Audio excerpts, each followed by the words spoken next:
मुजफ्फरनगर में 2019 में 68% मतदान हुआ था। कई बार जो है धर्म के आधार पर भी जो है वो होता रहा था, लेकिन इस बार जातिगत आंकड़ों में ही चुनाव उलझ गया। वो पंचायत करी थी। दरअसल दो बात हो रही कि वहां पे जो युवा वर्ग है वो विरोध में है। जी जी, हम यही जानना चाह रहे थे कि युवा ज्यादा है जो जो युवा वर्ग जो है वो विरोध में है, और जो बड़े बुजुर्ग हैं या जिम्मेदार हैं जो समझदार हैं वे पक्ष में है। अच्छा, बसपा के कैंडिडेट वहां पर भी हैं, तो अब वो वोट बैंक बसपा के पास ही है। नमस्कार, मैं कपिल कुमार और आप देख रहे हैं अमरउजाला.com। आज उत्तर प्रदेश की 8 लोकसभा सीटों पर चुनाव हुआ है। सभी लोकसभा सीटों पर शांतिपूर्ण तरीके से मतदान हुआ। अब देखना यह होगा कि इन 8 सीटों पर कितना कांटे का मुकाबला रहेगा। इस बार सबसे दिलचस्प बात निकल के ये आई है कि जो 2019 का चुनाव हुआ था उसमें एक लहर चली थी और वोट प्रतिशत जो गया था वो काफी ऊपर तक गया था, लेकिन उसके मुकाबले जो इस बार चुनाव हुआ है, इस बार वोट प्रतिशत हर जिले में खिसक के नीचे आ गया है। ये सबसे दिलचस्प बात निकल के आई है।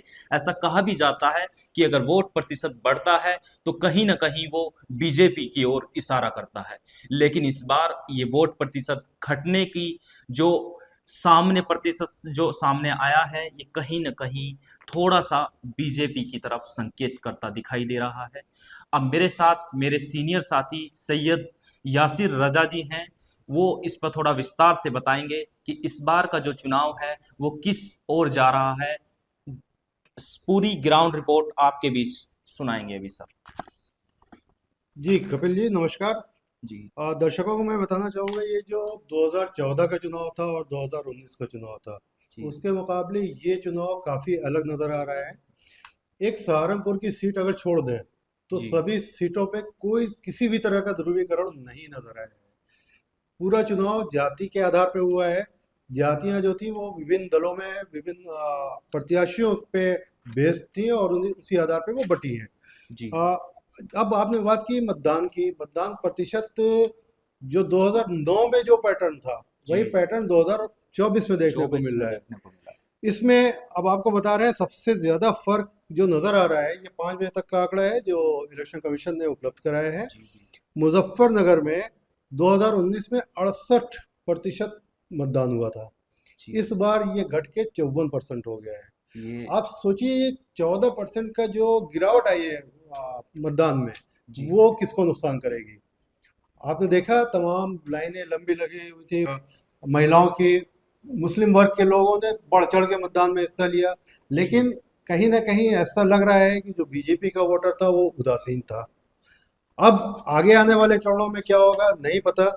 ये पैटर्न सब लगभग ये जो 8 सीटों पे चुनाव हुआ है जिसमें सहारनपुर, कैराना, मुजफ्फरनगर, बिजनौर, नगीना, रामपुर, मुरादाबाद, पीलीभीत, ये पैटर्न हर सीट पे नजर आया है। सिर्फ सहारनपुर में 63% वोटिंग हुई है। बाकी कहीं भी फर्स्ट डिवीजन आते हुए हम नहीं दिख रहे हैं। हर जगह 60% से कम वोटिंग हुई है। लेकिन सर मैं इसमें थोड़ा सा ये कहूंगा कि अगर सहारनपुर में वोट प्रतिशत बढ़ा भी है, लेकिन वो पिछली बार से तो कम ही है सर। नहीं, बिल्कुल नहीं बढ़ा, बिल्कुल नहीं है। पिछली बार अगर हम 2019 की बात करें तो उस वक्त 68% जी मतदान हुआ था, और 2014 की बात करें तो उस वक्त 70% हुआ था। जी 63% मतदान 2009 में भी हुआ था। उस वक्त जगदीश राणा बहुजन समाज पार्टी के प्रत्याशी थे, उन्होंने जीत हासिल की थी। अब थोड़ा सा मेरठ की अगर बात करें, मेरठ में 2 विधानसभा सीटें लगती हैं। एक मुजफ्फरनगर की है सरदना, और दूसरी है बिजनौर की हस्तिनापुर। हस्तिनापुर में हमारे साथ ग्राउंड पे मौजूद थे राजकुमार सैनी जी। आगे की तस्वीर वो बताएंगे उन्होंने क्या देखा ग्राउंड पे। धन्यवाद कपिल जी। मैं बताना चाहूँगा कि आज हम लोग सुबह लगभग 7 बजे मैदान में उतर गए थे। हमने बहुत सारी मतदान केंद्रों पर जाकर के स्थिति का जायजा लिया। वहाँ पर भारतीय जनता पार्टी से जो चुनाव लड़ रहे हैं, जो गठबंधन में रालोद के प्रत्याशी हैं, वो चंदन सिंह चौहान हैं, और बहुजन समाज पार्टी से चौधरी विजेंद्र विजेंद्र सिंह जी हैं, और समाजवादी पार्टी रालोद, समाजवादी पार्टी और कांग्रेस के गठबंधन में दीपक सैनी वहां पर चुनाव मैदान में है। जिस तरीके से हम चुनाव से पहले भी एक आंकड़ा लेकर मान रहे थे कि इस बार चुनाव में जो है कुछ जो आंकड़ा आने वाला है वो जातिगत आधार पर आने वाला है। अब से पहले जितने भी चुनाव हुए हम लोग देखते रहे हैं कि वहां पर जो है चुनाव कई बार जो है धर्म के आधार पर भी जो है वो होता रहा था, लेकिन इस बार जातिगत आंकड़ों में ही चुनाव उलझ गया और वो सच्चाई देखने को भी मिली। हम लोग जब ग्राउंड पर पहुंचे तो ऐसी स्थिति थी। सबसे बड़ी आज जो सोचनीय विषय ये रहा कि जो वोट प्रतिशत जो गिरा है उस वोट प्रतिशत को लेकर के ऐसा लग रहा है कि चुनाव बिल्कुल ऐसी परिस्थितियों में आगे फंस गया है जिसमें यह कहना बिल्कुल उचित नहीं हो रहा है कि कौन जीत रहा है कौन हार रहा है। ये तो आने वाला उस समय ही बताएगा जिस दिन मतगणना होगी, ये स्पष्ट उस दिन हो जाएगा। लेकिन आज एक बहुत बड़ी बात ये भी देखने को मिली कि जो एक मुस्लिम वोट बैंक था जो कल तक साइलेंट था और आज भी हालांकि उसको साइलेंट माना जा रहा है, लेकिन वो जो मतदान कर रहा था वो बिल्कुल 100% गठबंधन पर अपना मतदान कर रहा था। सर अब इसमें यहाँ एक दिलचस्प ये आ जाएगा, तो बसपा का जो वोट बैंक है वो किधर जाता नजर आया? हाँ, ये भी बहुत बड़ी महत्वपूर्ण बात है। बसपा का वोट बैंक अगर हम 2017 से लेकर के और अब तक के चुनावों की बात करें जी। तो वोट परसेंटेज 2017 से 12 तक जो गवर्नमेंट बनी बीजेपी बसपा की यूपी के अंदर, तो उस समय 45% लगभग वो बसपा का वोट बैंक पहुंच गया था। उसके बाद जो वोट बैंक गिरना शुरू हुआ तो लगभग 14% पकड़ टिक गया था। लेकिन इस बार चुनाव में ये देखने को मिला कि बहन जी का जो vote bank, core vote bank कहा जाता है, दलित वोट बैंक, वो फिर से वापस लौट रहा है। आज ये सब चीजें जो हमें हसनापुर विधानसभा में देखने को मिली, 100% वोट, मतलब मेरा दर्शन तो यही है कि 100% वोट बहुजन समाज पार्टी का दलित वोट हाथी पर दौड़ता चलन तो दिखाई क्या दिया। सर एक खाली दलित वोट बैंक के सहारे मायावती कोई सीट हासिल कर पाएंगी? क्योंकि अगर मैं पिछली बार की बात करूं तो बसपा का गठबंधन सपा के साथ था, एक इनका महागठबंधन था, उसके सहारे बसपा ने 10 सीटें हासिल की थी, लेकिन वो एक सहारा था, अकेले चुनाव नहीं लड़ रही थी। अब इस टाइम बसपा मैदान में अकेले है, क्या ऐसा लगता है कि बसपा कुछ बड़ा खेल कर पाएगी? नहीं, बसपा ने टिकट वितरण के दौरान से ही सोशल इंजीनियरिंग का उपयोग किया जी। क्योंकि जो जिस व्यक्ति को टिकट दिया गया वो जाट समुदाय से थे, चौधरी विजेंद्र सिंह। उन्होंने उस समीकरण को साधते हुए कि जाट वोट बैंक मिलेगा और मेरा अपना दलित वोट बैंक होगा, इसके अलावा और भी बहुत सारी पार्टी के कार्यकर्ता विभिन्न प्रकार से जातियों के जुड़े होते हैं, वो सब वोट भी दिलवाएंगे। मैं समझता हूँ कहीं ना कहीं उसका फायदा भी जो हमें नहीं दिख रहा है ग्राउंड पर, तो वो भी बहुजन समाज पार्टी को बिल्कुल 100% मिलने जा रहा है। और एक और मैं आपको बता दूं, जो दीपक सैनी समाजवादी पार्टी गठबंधन से चुनाव लड़ रहे हैं लोकसभा बिजनौर से, ऐसा देखने को मिला कि एक समय था कि जब राम सिंह सैनी एक चुनाव लड़े थे यहाँ कांग्रेस से, वो गृह राज्य मंत्री भी रहे। उस समय पर एक सैनियों का एक ऐसा गठबंधन हुआ कि एक तरफा उन्होंने वोट दिया और आज इस सीट पर केवल बिजनौर सीट पर, हालांकि ये कोर वोट बैंक बीजेपी का कहा जाता है, चाहे हमारे सहारनपुर की बात हो, चाहे हमारे मुजफ्फरनगर की बात हो, कैराना की बात करें हम लोग, चाहे भविष्य मेरठ की बात करें, मैं समझता हूं कि पूरा कोर वोट बैंक बीजेपी के साथ रहा है, सैनी जाती है, लेकिन उन्होंने इस सिनेरियो को बिजनौर में आकर चेंज कर दिया। वो पूरा 100% की स्थिति में वो दीपक सैनी के साथ चला गया। इससे कहीं ना कहीं जो है वो भी जो है बहुत सारी चीजें बदलती नजर आई। मुस्लिम वोट बैंक का दीपक के साथ चला जाना और वो भी 100% चला जाना, और सैनी वोट बैंक चला जाना, और वहां का जो यादव वोट बैंक है, ये भी स्पष्ट कहा जा रहा है कि यादव जो वोट बैंक है वो इस बार पूरी तरीके से बिजनौर के अंदर समाजवादी पार्टी की तरफ चला गया है। सर मुकाबला कैसा नजर आ रहा है आपको? मतलब त्रिकोणीय है या फिर दो प्रत्याशियों में फाइट है, कुछ इस तरीके से थोड़ा सा देखिए, फोकस कीजिए। अभी तो ये कहा जा सकता है क्योंकि परिणाम साइलेंट वोटर भी ने भी अपना काम किया है। जी। अभी फिलहाल ये कहा जा सकता है कि त्रिकोणीय है, लेकिन जो जनता की एक आवाज थी, जो लाइनें देखी जा रही थी कि बहुत सारे बूथों पर केवल मुस्लिम और दलित के बूथों पर तो हमें लाइन देखने को मिली, लेकिन जहां पर भी भाजपा का वोट बैंक था वहां पर लाइनें कम देखने को मिली। लेकिन उसके बावजूद भी भारतीय जनता पार्टी के साथ कई सारी जातियां जुड़ी हुई हैं। ऐसा नहीं है कि भारतीय जनता पार्टी किसी एक जाति को लेकर के चुनाव मैदान में है। उनके साथ में लगभग 10 से 15 जातियां उनके साथ होती हैं, जिनमें अति पिछड़ी जातियों की संख्या बहुतायत होती है। तो उनका भी वोट बैंक है। और मैं समझता हूं कि मतलब बीजेपी भी कहीं कमजोर मुझे नजर नहीं आ रही है, लेकिन परिणाम चौंकाने वाले आएंगे, ये तो बिल्कुल स्पष्ट है, जी जबरदस्त। और एक और जो मुझे लगा कि बीजेपी को थोड़ा सा नुकसान वहां हो सकता है, जो विजेंद्र जी जाट समुदाय से हैं, वो जो चुनाव बहुजन समाज पार्टी से लड़ रहे थे, वो कहीं ना कहीं 10 से 15 से 20 से 30% तक भी, कुछ जगहों पर कम कुछ जगहों पर ज्यादा, वो भी बीजेपी के वोट बैंक में सेंध लगा रहे थे। ये मेरा आकलन है। जी देखिए, इसमें एक बात मैं और जोड़ना चाहूँगा, क्योंकि हस्तिनापुर में भी गया था। यहाँ पे अगर दलित बीएसपी के साथ जा रहा है, मुस्लिम समाजवादी पार्टी के साथ जा रहा है, तो एक बड़ा वोट बैंक है गुर्जर। गुर्जर पूरी तरह से एकजुट होकर भाजपा के लिए वोटिंग करता हुआ नजर आया। हम लोग बहादुरपुर में थे, वहाँ पर मतदान हो रहा था। वहाँ पे गठबंधन के एक भी वोट नहीं नजर आ रहे थे। दलित थे और वहाँ पे जाट थे और गुर्जर थे। ये लोग एक मुश्त वोट कर रहे थे भाजपा के लिए और दलित प्रत्याशी के लिए। दूसरी बात, ये जो 10 सीटें 8 सीटों पे चुनाव हुआ है, इसमें जो मार्जिन था 2019 का या 2009 की बात करें, जी तो 2009 में पीलीभीत की सीट बीजेपी ने जीती थी 2,81,000 वोट से। इसके अलावा किसी भी सीट पे मार्जिन 1 लाख से ज़्यादा नहीं था। यहाँ 23,000 से लेके 49,000 और 85,000 तक का मार्जिन था। इसलिए ये चुनाव भी बहुत महत्वपूर्ण हो जाता है। इसमें भी मार्जिन बहुत ज़्यादा नहीं रहने वाला है। बिजनौर में त्रिकोणीय मुकाबला ज़रूर है। कई सीटें ऐसी हैं जहाँ पे 1 to 1 मुकाबला है गठबंधन भाजपा और गठबंधन के बीच। भाजपा मतलब एनडीए और इंडिया गठबंधन के बीच है। मसलन कैराना में आप ले लीजिए, कैराना में इकरा हसन जो समाजवादी पार्टी के प्रत्याशी हैं, उनकी सीधी लड़ाई प्रदीप चौधरी से है जो भाजपा से हैं।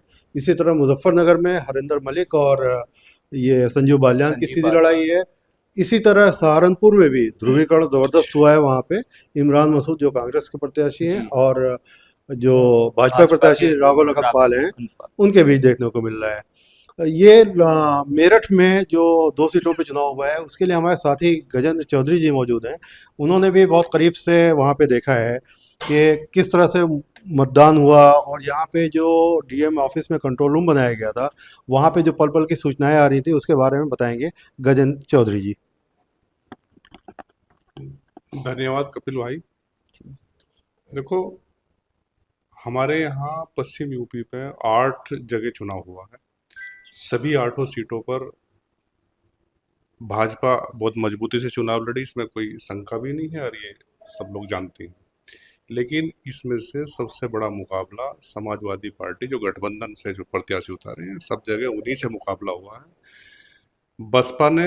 बसपा का जो कैंडिडेट है बिजनौर से विजेंद्र सिंह, उसने स्टार्टिंग में 11 बजे तक, लगभग 10-11 बजे तक तो फाइट में मजबूत फाइट की है। उसके बाद दीपक सैनी जो समाजवादी पार्टी के प्रत्याशी हैं और जो भाजपा के प्रत्याशी हैं, उनके बीच जम के मुकाबला हुआ। भाजपा रालोद के कैंडिडेट हैं चंदन चौहान नाम है उनका। तो दोनों के बीच मुकाबला हुआ। अब जैसे मेरठ में की बात करें हम, कि मेरठ में हमारी 2 विधानसभा जी लगती है, एक मुजफ्फरनगर लोकसभा सीट से सरधना और दूसरा अपना बिजनौर से हस्तिनापुर। तो शुरू में स्टार्टिंग में रहा कि तिरकुणा मुकाबला चला हस्तिनापुर विधानसभा में, लेकिन बाद में आके फिर चंदन चौहान जो समाजवादी उस भाजपा के कैंडिडेट हैं, मतलब रालोद के कैंडिडेट हैं, उसके बाद सपा के जो कैंडिडेट हैं दीपक सैनी जी, उनके बीच मुकाबला चला। ऐसा ही मुकाबला जबरदस्त देखने को मिला है सरधना विधानसभा में। वहाँ जबरदस्त मुकाबला हरिंदर मलिक जो समाजवादी पार्टी के प्रत्याशी हैं और भाजपा के प्रत्याशी संजीव बालियान में जबरदस्त मुकाबला रहा। बस फर्क इतना पड़ा कि विधानसभा में, सरधना विधानसभा में ठाकुर समाज के लोगों को, जो काफी दिन से चर्चा चली थी कि ठाकुर समाज के लोग नाराज हैं बीजेपी से, संजीव बालियान के खिलाफ कई बार विरोध भी हुआ, उसको मनाने के लिए, ठाकुर समाज को मनाने के लिए 2 बार मेरठ में दौरा भी किया मुख्यमंत्री योगी आदित्यनाथ जी ने, खासकर सरदना की चौबीसी में पंचायत भी की, लेकिन उसमें कहीं ना कहीं समाज के लोग ज़्यादा संतुष्ट नहीं हो पाए और वहाँ वोट परसेंटेज घट गया। नतीजा ये हुआ कि सरदना विधानसभा में 12% वोट घटा है उन 2019 से लोकसभा के अकॉर्डिंग। इस तरह की खबरें सर सुबह ही आनी शुरू हो गई थी। वैसे मैंने भी देखा कई गांवों में विरोध हुआ, सुबह उन्होंने मतदान का बहिष्कार किया। तो कहीं ना कहीं आप इसको मतलब आपने ग्राउंड रिपोर्ट से कैसे? ये पूर्ण तरह बहिष्कार नहीं था, परसेंटेज कम किया, लोग वोट डालने नहीं आए, बूथ खाली पड़े रहे। ठाकुर समाज के लोगों की जहाँ वर्चस्व था, जहाँ पोलिंग बूथ था, वहाँ लोगों की संख्या ही नहीं दिखाई दी। सुबह 7 बजे से लेकर शाम 6 बजे तक यही नज़ारा देखने को। बीच बीच में समाजवादी पार्टी के लोग भी ठाकुर समाज को लुभाने के लिए प्रयास करते रहे। बीजेपी के भी वहाँ से जिलाध्यक्ष हैं शिव कुमार राणा जी, वो भी अपने गांव में, कई गांव में गए। वो राधना गांव के रहने वाले हैं, वहीं पे पंचायत की थी मुख्यमंत्री जी ने, वे भी कई बार गए, लेकिन उसका कोई ज़्यादा असर देखने को नहीं मिला। लेकिन लोगों का कहना ये है कि 50% वोट ठाकुर समाज ने किया, जबकि पिछली बार 66% पोलिंग हुआ था सरदना विधानसभा में, जो 12% घट गया।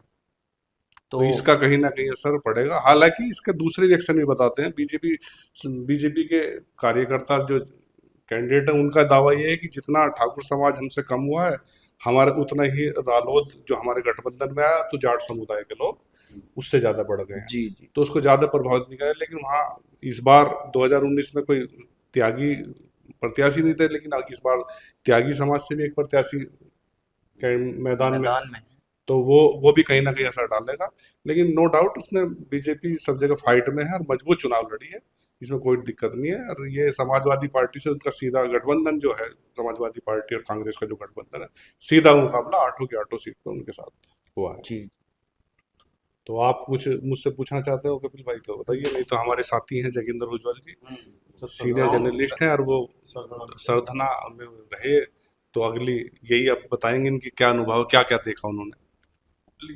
सर आप थोड़ा सा जो खेड़ा की जो पंचायत है उस पे थोड़ी सी नजर डालिए कि उसका असर कहीं कुछ दिखा या नहीं दिखा, और कितना मतलब कुछ। खेड़ा में तो पंचायत बिल्कुल एकदम विरोध में की थी। Kheda Muzaffarnagar Lok Sabha seat hot seat है। संजीव बालियान बिल्कुल की बड़े वजह से नेता हैं। बड़े नेता हैं, 2 बार के एमपी रह चुके, दोनों जी। बार राज्य मंत्री हैं, बिल्कुल। और तमाम फोकस उन पे ही है। और विधानसभा सरधने की खेड़ा पंचायत में जो राजपूत समाज है, राजपूत समाज सबसे ज्यादा इस बात से उनमें एक टीस थी कि हमारे बिरादरी को, उनका कहना था कि हमारा विरोध भाजपा से है, हमारा विरोध भाजपा से है, और ऊपर तो नेतृत्व के ऊपरले नेतृत्व से है।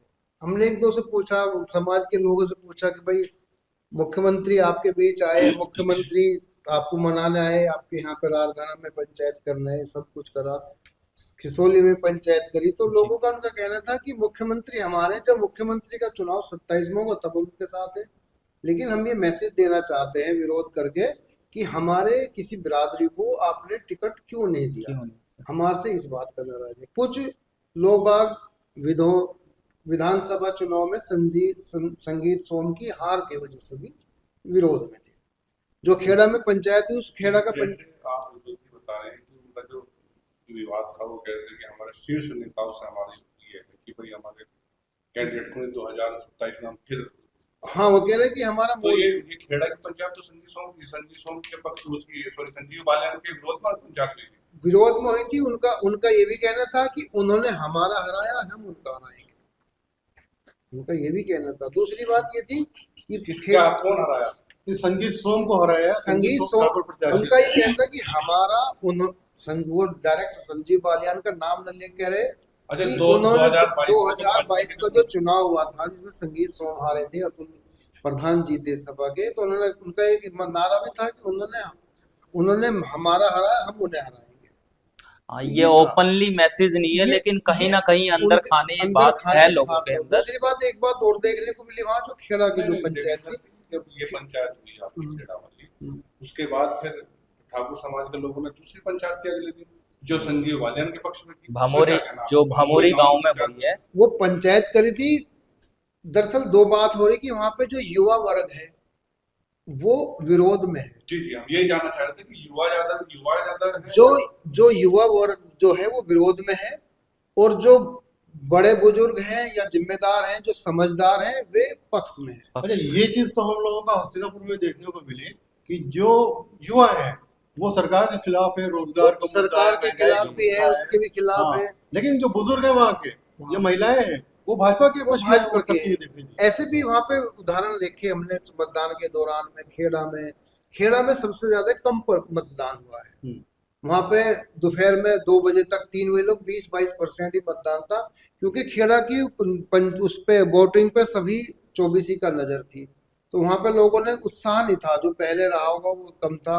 दूसरा, कुछ लोगों की ये था कि हम संजीव बालियान को हरा रहे हैं, उसको वोट नहीं देने के, लेकिन दूसरे को वोट देंगे तो फिर भी हम राजपूत होकर दूसरे जाट को ही जिता रहे, तो हम क्यों दूसरे जाट को जिताए।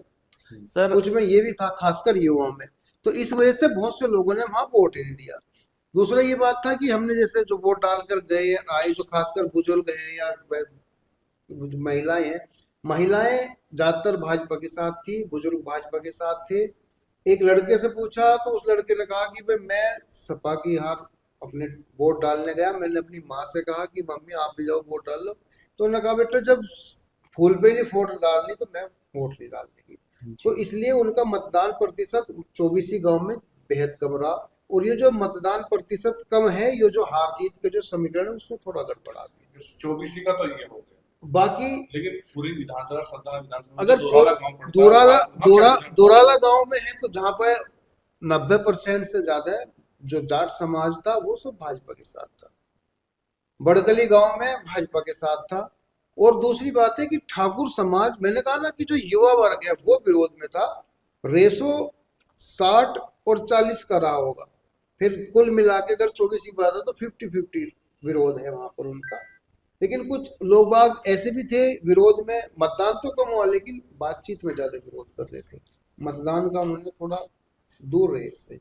ये जो सर युवा की जो बात आ रही है बार बार, कहीं मुझे लगता है कि युवा जो अभी लेटेस्ट यूपी का जो पेपर लीक मामला है, कहीं ना कहीं उससे भी थोड़ा नाराज है। नहीं नहीं, वो वाला खासकर चौबीसी के जो युवा थे उनका तो सीधा एक ही मकसद था कि नेतृत्व ने संगीत सोम को टिकट नहीं दिया या और बिरादरी को नहीं दिया। जनरल वीके सिंह का टिकट काट दिया, गाजियाबाद से 2 बार के थे, और इधर कहीं पश्चिम में 3 चरणों के चुनाव तक का अभी तक का कोई टिकट नहीं दिया, इसका उनको विरोध था। दूसरा ये मैसेज देना चाहते नेतृत्व में कि भाई हमारे समाज की उपेक्षा करेंगे तो हम उसका ऐसे विरोध करेंगे, आपको इस तरह से नुकसान पहुंचा, उनका एक मैसेज देना है। कपिल जी, मैं उज्जवल जी की बात बाकी को आगे बाकी बढ़ाना जो और चाहूंगा। बिरादरी है वहां पर, जो दलित समाज था वो बसपा के साथ रहा, और जो प्रजापति समाज है वो भी दलित के साथ रहा, क्योंकि दारा सिंह प्रजापति वहां पर चुनाव लड़ रहे हैं तो वही उसके साथ था, बसपा से वो कैंडिडेट है। बाकी हाँ, त्यागी समाज का थोड़ा नुकसान भाजपा को इस सीट पर है यहाँ पर, क्योंकि यहाँ पर सुनील त्यागी उठ रहे हैं जो त्यागी के गांव थे, तो उन्होंने, उनका भी मकसद ये था, उनसे बातचीत की, उनका भी कहना था कि हमारा 2 मकसद था कि हम हर सीट पे हमने अपने कैंडिडेट खड़े करे।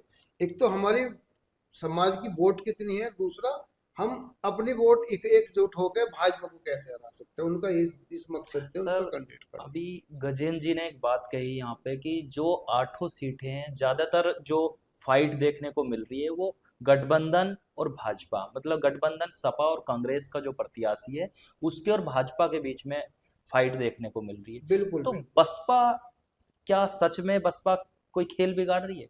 नहीं नहीं, खेल नहीं बिगाड़ रही। ज्यादातर जो, देखो आपकी बात होगी, अब पिछले 2 चुनाव में जो बसपा का जो ज्यादातर जो बेस वोट था, दलित समाज था, वो भाजपा से जुड़ा था। इस बात से तो भाजपा उसमें थोड़ा मजबूत थी, तो उससे ज्यादा सीट मिली थी। इस बार बसपा, पिछली बार 2019 के चुनाव में बसपा सपा रालोद इकट्ठे थे तो गठबंधन था, तो उसका फायदा बसपा को मिला। नगीना सीट जीती, अमरोहा जीती, बिजनौर जीती, सहारनपुर जीती, 4 सीट ली। अब वो अकेले लड़ रही है, तो उसका जो बेस वोट है, बैंक वो है, वो बसपा की तरफ ये ही है। यही मेरा सवाल है सर, अगर मान लो बसपा गठबंधन के साथ होती तो वो एक मजबूत गठबंधन वो होता, तब और ज्यादा गठबंधन मजबूत होता। गठबंधन होता। लेकिन अब बसपा अकेले चुनाव लड़ रही है, तो उस बसपा का जो वोट बैंक है वो कहाँ किसको फायदा वो पहुंचा रहा है या किसको नुकसान पहुंचा रहा है, थोड़ा सा इस पे सर। वो जो बसपा जो चुनाव लड़ रही है, ये पिछली अगर आप बात मुजफ्फरनगर सीट की करें तो पिछली जी बार बसपा का जो जो वोट बैंक था वो दोनों में, चौधरी अजीत सिंह में और संजीव बालियान में डिवाइड हो गया था, बट गया था। जी अब बसपा के कैंडिडेट वहां पर भी हैं, तो अब वो वोट बैंक बसपा के पास ही है। हालांकि जो कुछ जाटो समाज के लोग बागे जो ज्यादा पढ़े लिखे हैं, उन्होंने बसपा को कुछ वोट भाजपा को भी कर रहे थे, जी कि उनका ये कहना था कि जो हमें फ्री में अन्न धन दे रहा तो हम तो हम्म, उनकी बात करें फिलहाल। जी जी तो इस तरह से पिछली बार, अब जैसे मान लो अगर भाजपा के पास मुजफ्फरनगर सीट पे अगर माइनस त्यागी हो गए या ठाकुर हो गए, तो पिछली बार 80% जाट रालोद के साथ था, 20% संजीव बालियान के साथ था। अब रालोद का और भाजपा का इकट्ठा गठबंधन है, तो अब 95%, जो 80% जाट वो उस विपक्ष में था चौधरी अजीत सिंह के पास, वो आज फिर संजीव बालियान के साथ है, तो वो उसकी भरपाई कर रहा क्या है। हरिंदर जाट वोट नहीं करेगा? नहीं, जाट वोट कर रहा है हरिंदर को, कितना लेकिन परसेंट कर रहा? आपने 95% बताया ना कि 5-4% कर रहा है। बस 5-6% ही वोट पाएगा हरिंदर। सर। ज्यादा कि कहीं रिश्तेदारी में या अपनी मलिक खाप में कर हाँ, लेगा, लेकिन ऑल ओवर जो जाट जो समुदाय का जो लोग आगे वो गठबंधन के साथ है। सर भले ही चाहे जयंत चौधरी भाजपा के साथ आ गए हों, वो अब उनका गठबंधन हो गया है, लेकिन कहीं ना कहीं मैंने एक दो जगह देखा है कि भाजपा कार्यकर्ता और रालोद कार्यकर्ताओं के बीच में। वो समन्वय नहीं है, जी ये बात है। ये चीजें बागपत में देखने को मिली है, जी, ये कई जगह ये देखने को ये मिली है, मेरठ में भी देखने को मिली हमारे है। यहाँ पर इस पश्चिम में 2 ही सीट रालोद को मिली है, एक बिजनौर जी की, एक बागपत की। बिल्कुल। बागपत में भाजपा वाले साथ नहीं दे रहे, यहाँ तो उनके साथ तो मारपीट की घटना हो गई थी। जी और ऐसे ही यहाँ बिजनौर में भी साथ नहीं दे रहे, जैसे वे साथ वहां नहीं दे रहे, तो उनके बीच समन्वय की कमी है। और ये होना ही चाहिए बीच में, इनको समन्वय दूर करने के लिए दोनों पार्टी के समन्वय पदाधिकारियों की एक समिति गठित करी थी, उनसे ये कहा गया था कि आप दोनों अब पदाधिकारी दोनों पार्टियों के बीच में बैठ करके और अपना समन्वय समिति की बैठक करके आप समन्वय बनाकर प्रचार प्रसार में रहे, ताकि हर जगह वो रहे। तो ये तो है कि समन्वय नहीं है, लेकिन फिर भी अपना अपना प्रचार कर रहे हैं। मुझे आज जैसे रोड शो चारू का था, चारू चौधरी का रोड शो जी सिवाल खास में था, तो वहां भाजपा का कोई आदमी था। सर। एक जो यहाँ पर जो चुनाव प्रचार चल रहा है, जो भाजपा के यहाँ पे मेरठ में जो प्रत्याशी हैं अरुण गोविल, उनके साथ रालोद का कोई कैंडिडेट साथ नहीं रहता, कोई प्रत्याशी नहीं, कोई पदाधिकारी नहीं। तो ये समझ में तो आज एक बड़ी अभाव है। दिलचस्प मुजफ्फरनगर से एक बात सामने आई है कि जो किसानों के बड़े नेता भाकियू के अध्यक्ष नरेश टिकैत ने वोट ना देके क्या संदेश दिया है सर? बस चौधरी साहब तो अपनी अंतरात्मा की बात कहे कि, तो उनकी अंतरात्मा ने उन्हें कहा होगा कि भाई भाई मैं वोट ना दूं। फिर दूसरी बात है कि चौधरी नरेश टिकैत उस खाप के चौधरी भी हैं और भारतीय किसान यूनियन संगठन के राष्ट्रीय अध्यक्ष भी हैं। और चुनाव से पहले जो वहां पर किसान भवन में सिसोली में जो चौधरी भाकपा के संस्थापक चौधरी महेंद्र सिंह टिकैत की जो समाधि है, और अखंड ज्योत जो वर्षों जी से दशकों से चौधरी साहब उनके परिवार ने जला रखी, वहां पर जोत में घी डालने, उसमें मत्था टेकने, उनसे मिलने के लिए तमाम संगठन के लोग, पदाधिकारी, हर प्रत्याशी, हर दल का नेता गया था।